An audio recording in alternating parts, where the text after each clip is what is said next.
political parties in the National Assembly have proposed 17 candidates to sit on a panel that will probe the robbery at President Cyril Ramaphosa's Phala Phala farm claims. The Speaker of the National Assembly, Nosiviwe Mapisa-Nqakula, will invite 3 of them to decide whether there is sufficient justification to hold an impeachment inquiry against the President. In addition to this, the Speaker will also invite the President back to Parliament to answer questions on Phala Phala.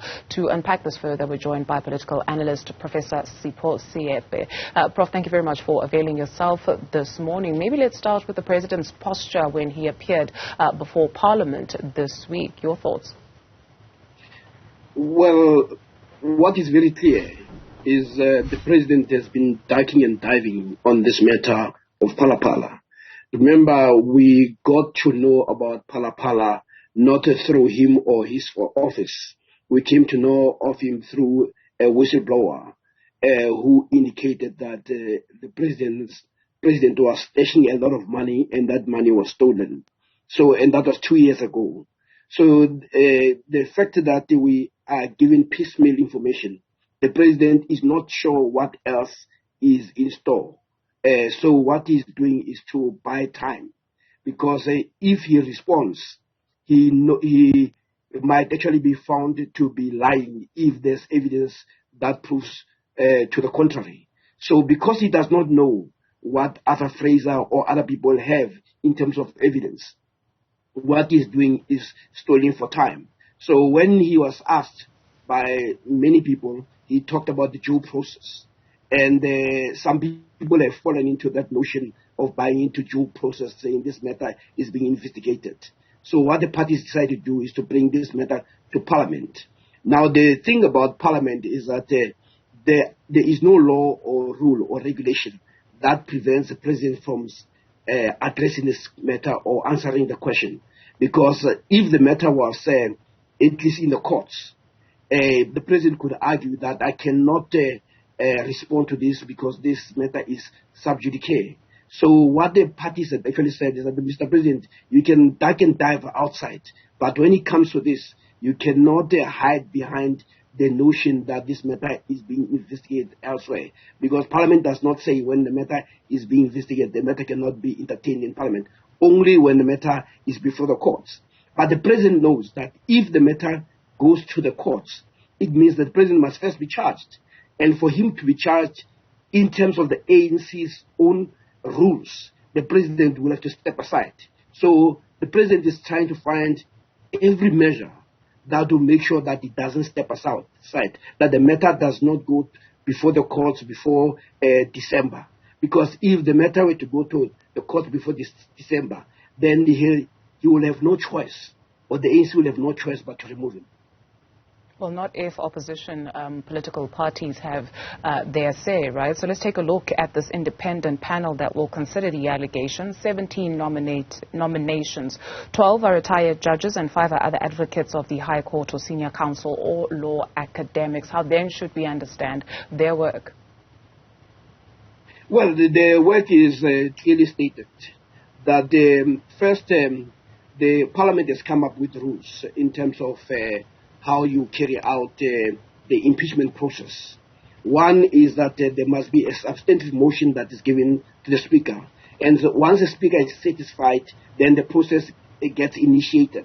And the first part of that process is to have a 3-person panel that will look at whether there's sufficient evidence to support the motion that has been presented. And only after they are satisfied that this matter does require investigation and proper adjudication, then they will return it back to the Speaker. Then the Speaker will then put together, or Parliament will put together the committee that will deal with impeachment.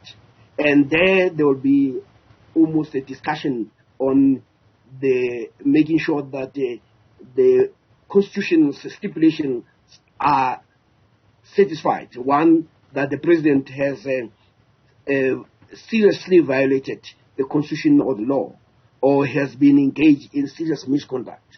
So it will be more around the issue of how serious are the misconduct or the violations that people have determined. I mean, of course, these have been already ventilated in the public space, and because the president does not know, at least what is known, he has taken a position that he's going to try to drag this until December, because in the December conference of the ANC, there might be different rules and regulations and determination and recommendations that may protect him.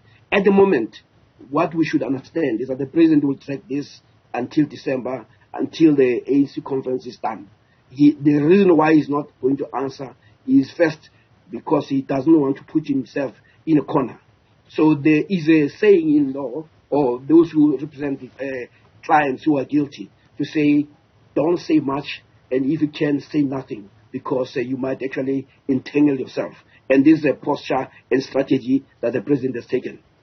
I'd like for us to expand on the point that you make, that the president doesn't want to put himself in a corner. And earlier on, you suggested that he's not answering questions in order to buy time. Is this then suggesting that he's avoiding accountability? This is somebody that has positioned himself as an accountability champion, suggesting what then? That what's good for the goose is not good for the gander?